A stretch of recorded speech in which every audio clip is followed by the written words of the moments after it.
Ladies and gentlemen, welcome to The Right Time, a Wave original. My name is Bomani Jones. This is a YouTube exclusive, fresh off the news that John Harbaugh has been fired by the Baltimore Ravens. And the real reason we're doing this video, we'd already been talking about them firing him for so long. And there appears to be a great deal of shock and surprise that he has been fired. Or maybe this is just like, maybe it's just a habit of like when somebody dies and you're always like, it's so sad. Sometimes it ain't so bad. You know what I mean? But like, it's just a habitual thing. It's like, oh, he's been coaching there forever. Therefore, it becomes shocking when that person gets fired, even though like having a job, it's analogous to something that my daddy always says about like owning things, that everything you own is a bill waiting to happen, right? Anybody that owns a house understands this. It's a lot better when you can just call it a super or just call it downstairs and they come fix it up. But no, once you own the house, every day is counting down to you got to pay $15,000 fucking dollars for the HVAC. Sorry, I'm projecting. But you get what I'm saying here, right? Every day you're getting closer to getting fired. And I think something that somehow gets forgotten by people. And we went through this when Belichick got fired by the Patriots a couple of years ago. Everybody gets fired. Like the list of people who have not been fired or the list of coaches who have truly gotten to leave on their own terms is really, really short. Tom Landry got fired. Don Shula got fired coming off a 9-7. Name that coach, Joe Gibbs. He got to walk on his own terms twice. Outside of that, man, just about everybody gets fired. This is what it is. And you want to know a great way to get fired? A great way to get fired is to walk into the season as the Super Bowl favorite in your conference with a roster presumed to be the best in the NFL, and then you finish under 500. And y'all out this motherfucker acting shocked that somebody decided to let this man go. No, man. This is it. This is time. This is the craziest part. And Ryan, you and I were talking about this a little bit, and I think this is why it confuses me so much that we got people out here surprised that Harbaugh got fired. And I hope I'm not building a straw man. Like you've seen a bit of the reaction. The initial reaction is there is clearly shock and surprise. What I don't know what world this is that they've been in where we've been talking about this for months. Okay. All right. I don't. Since they lost that crucial game against the Bills in week 1. Yes. Like maybe I'm just cold, right? Like maybe there's just an icebox in my chest. However, this is the part that you and I talked about. People have been walking Mike Tomlin down the plank all season long. Right. If the Steelers lose to the Texans in the wild card round, none of us will be surprised if Mike Tomlin gets fired.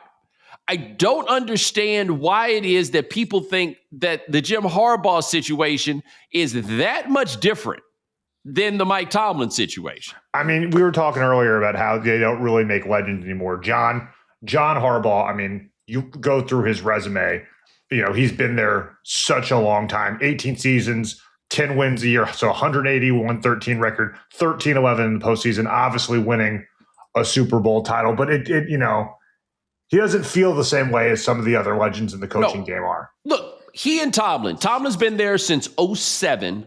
Harbaugh has been there since 2008. So these guys have been going back and forth with each other for 18 years. 2 games a year. The best rivalry in the NFL. I think that in current times. I think we would all agree upon that. They ain't writing books about it. You know what I mean? Like this isn't Bo Schembechler and Woody Hayes or any other like pairing of coaches that you could talk about. Nobody's writing any books about these guys, right? None of the untouchables themselves have gotten fired under these similar circumstances. But the truth is, in this time period where Mike Tomlin has not won a playoff game, John Harbaugh has won 3, and John Harbaugh has been to 1 AFC championship game. And those are results that get people fired every now and then. Right. Like keeping in mind, especially since 2019, he's had one of the 3 best quarterbacks in the NFL, which you cannot say about Mike Tomlin in this same time period. I just don't understand why you're looking at Tomlin and being like, hey, I think it's time to go. And you look at Harbaugh and you're like, like it feels a little squeamish for you. The idea that it was time for him to go. And unlike Tomlin, whose problem is that he hasn't had a quarterback, Harbaugh's problem is apparently he and his quarterback don't get on anymore. Right. And seem to have not been getting along for a few years. Yes, which means it's time you're going to go. Like, think about this. He's not a quarterback, but Paul Brown, all-time great NFL coach. He got fired because he couldn't get along with his black best player in 1964 or whatever year it was that Jim Brown ran him out of there. Think about what I just told you, right? No, man. This was what it was going to be. This is the place that it walked itself to.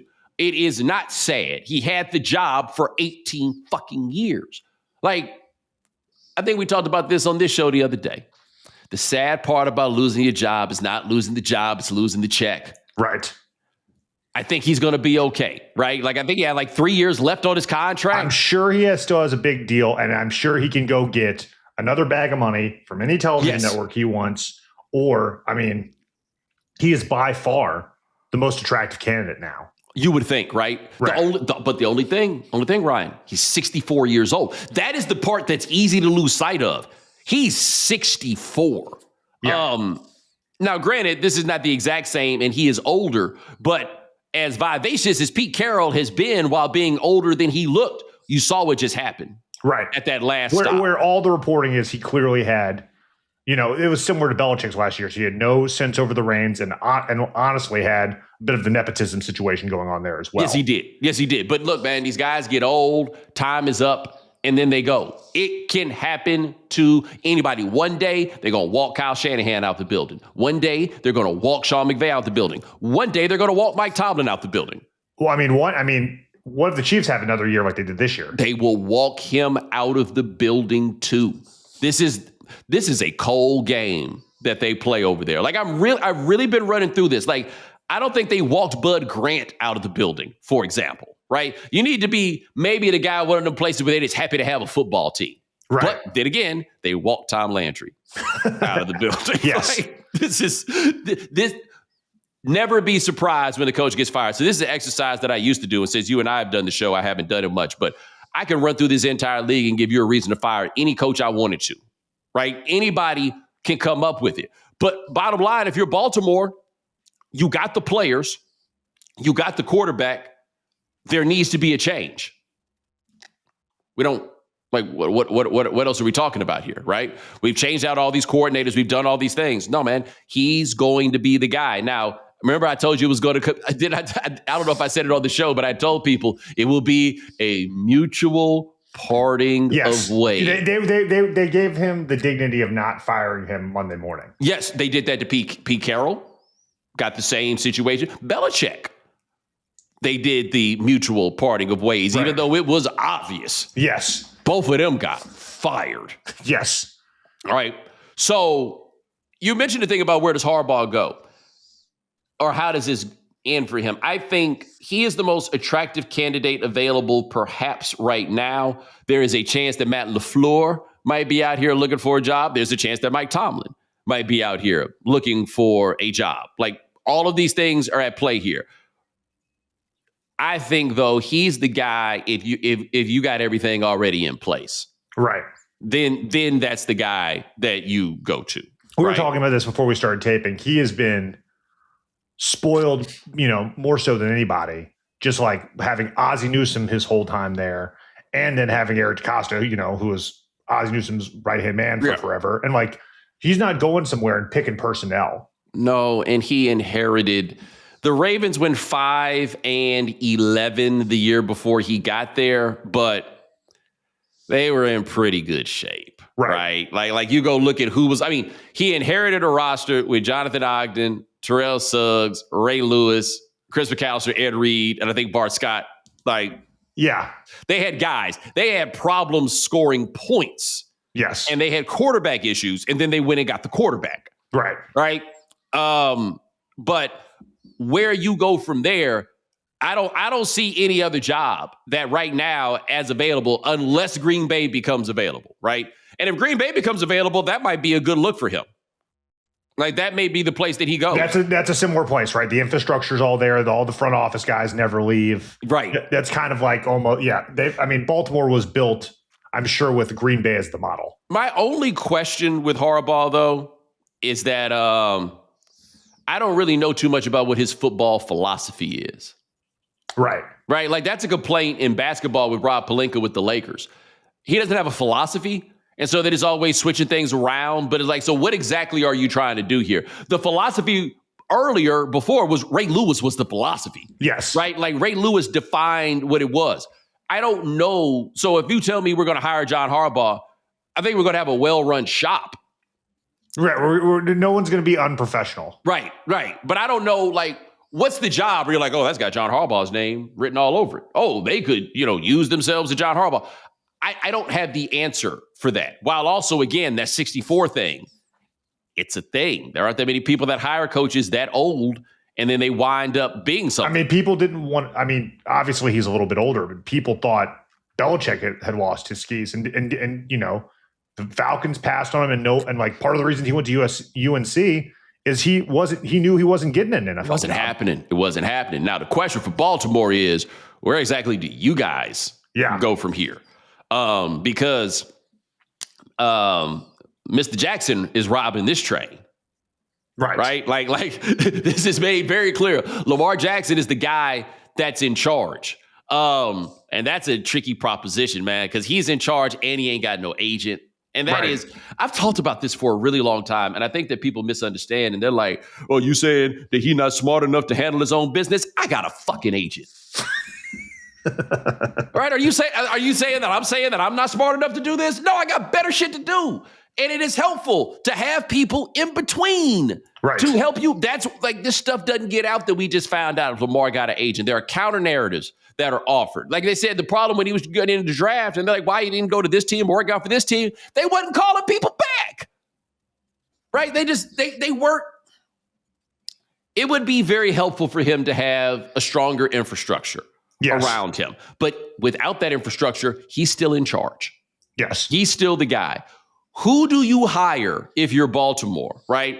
Because you got to have somebody with a clear vision of how you want to have. Because look, I don't care what nobody says. He's a beast, guys. He ain't perfect.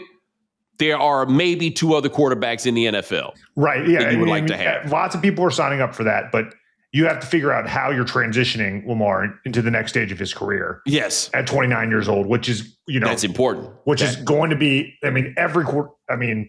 even the non-mobile guys have to transition when they get a bit older. And so it's going to be interesting to see like how that transition works for Lamar and the Ravens. And he got miles on him, man. Yep. Right. Like, he's not Cam Newton, right? Like, I'm not saying that this is going to end in that same way. And he is a better system pocket passer. Yes. Than Cam was. Because the truth was, Cam was the scheme.